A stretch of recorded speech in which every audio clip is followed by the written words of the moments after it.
Welcome everyone to your numerology reading for September. I hope you friends are doing great out there. If you friends like this, please like and subscribe. Okay guys, let's see what's going on with you and your numerology. Remember, these are not time-based. It's just they pop up and it says this is exactly what you're going through. So we're talking about 14. 1 plus 4 equals 5. So there is, within moderation, a big change coming that's going to affect the stability within what is going on for you. And the one is talking about that new beginning. It can even be the new beginning of an understanding. It doesn't have to be a whole huge transition.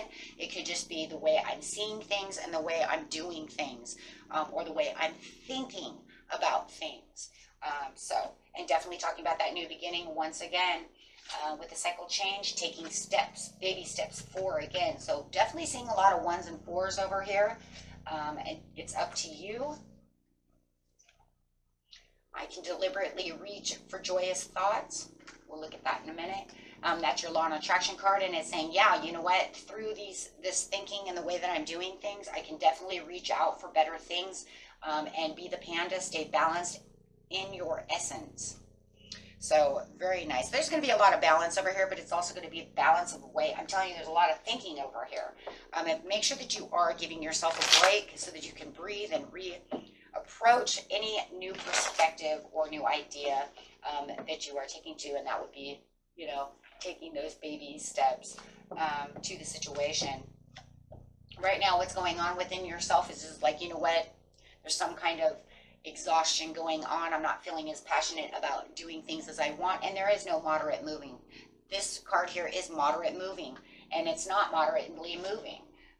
If anything, yeah, trying to get through the distresses of what's going on around you at this time. So it's time to kind of slowing down a little bit. So if you feel like, you know what, I'm moving too quickly, there has to be more moderation to the situation. So you might want to consider slowing down just a little bit so that you can breathe, reapproach the situation at a better, at a better time. Over here, yeah, there's just no passion. This could definitely be talking about a love situation for some of you. Where it just feels like, you know what, we've kind of lost that love and feeling, and I can't figure out how I'm going to get this back. How am I going to do this? How am I going to get this back to where it needs to be? With the Fool over here, it's talking about taking a risk and taking those new steps, and kind of pouncing out of the box. Because it does feel like once you do figure out the situation at hand, you're definitely going to be feeling like, you know what, I'm not worn down or lost or any of these things anymore. This is definitely going to be the time when you can move forward and feel like, you know what, I'm ready. I'm ready to go. I'm going to jump out of the jack in the box over here.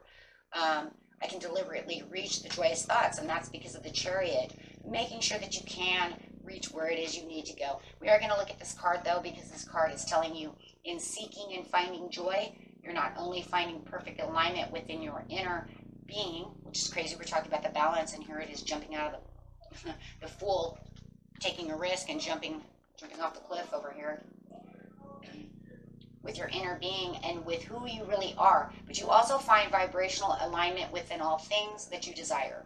When joy is really important to you, you will not allow yourself to focus upon things that do not feel good. And the results of thinking only thoughts that feel good will then cause you to create a wonderful life filled with all the things you desire. I'll kind of set it here. I hope you guys can see that. That way you can kind of read it yourself. I'm not sure how that's going to work, but I'm hoping. Okay. We will see. But definitely this is going to take a little bit of time away from any negative thoughts and allowing you to move in the direction of victory. And you will feel more victorious once you really use the moderation. This is going to allow you to not feel like you're pushing so hard for something that might be trying to push back on you. Especially, you know, we're still in Mercury retrograde, guys. So, you know, it wants to weed things out, make karmic this and that, do all these things. Everybody knows this, right? You guys understand this, right? We have 3 a year, and it's almost like, man, you know, and I hear it from some people too, you know, I can't believe this is coming back again. I've dealt through this, you know, in May and June, and I can't believe that this is going to happen again. Well, that's just because you didn't figure it out, right? You didn't allow it to move forward with ease. You didn't allow it to unfold the way it needed to unfold, or you held back on something that should have been let go of, and now you're going to be tested on that again, because those Mercury retrogrades are tests, right? They're the biggest test of them all. Mars retrograde will be coming up pretty soon. Oh my gosh, right? And that's going to test the waters of, emotions.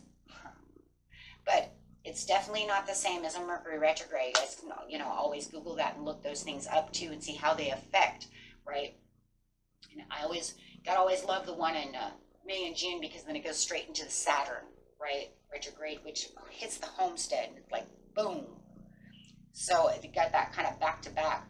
And this one's going to be kind of back to back in itself as well. But at least with this, it's saying at least you can sit back and trust what the universe has, because it has your back, right? Because you have your essence within yourself. So this will allow you to move forward as long as you're doing what you're supposed to be doing. Problem is with Mercury retrogrades, a lot of people want to fight back. They don't want to let go of what they're supposed to let go. They don't want to do what they're supposed to be doing. They just stand in life and allow it to be the center of what they're doing, instead of looking at it from the bigger perspective of, this is asking you to, kick back, be moderate, stop pushing so hard, or however it's allowing you to perceive things. And this is definitely going to bring in the intuition and the perfect timing to show up as, what it is you truly need for yourself. Now it's going to allow you to look at what it is my dream is really about, giving you that shadow intuition. This is what I really want. This is what I really don't want. Taking the steps in the direction that you need. Taking those baby steps. Grabbing the bull by the horns. With the Emperor over here, it's going to allow you to feel like you're in control again of where you need to be. And this is going to change your whole perspective of your life in a big way for everything that you're getting through. And make you feel like, you know what? Everything is the way it's supposed to be. I don't have to have pride on my side. I don't have to feel like I'm disposable. I don't have to feel like anything's against me. I can rationalize everything around me and know that I'm moving in the right direction. And that, you know what, this is the way things are supposed to be. Bad things happen, but I can peel away everything and get back to where I really feel centered again and feel like I'm in control of the situation, feeling as the Emperor. There you go. And that's, but as Spirit says, it's up to you. And that's the biggest one of them all. Okay. And that was it for you, my friends. Until next time, peace and love. Bye-bye.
you.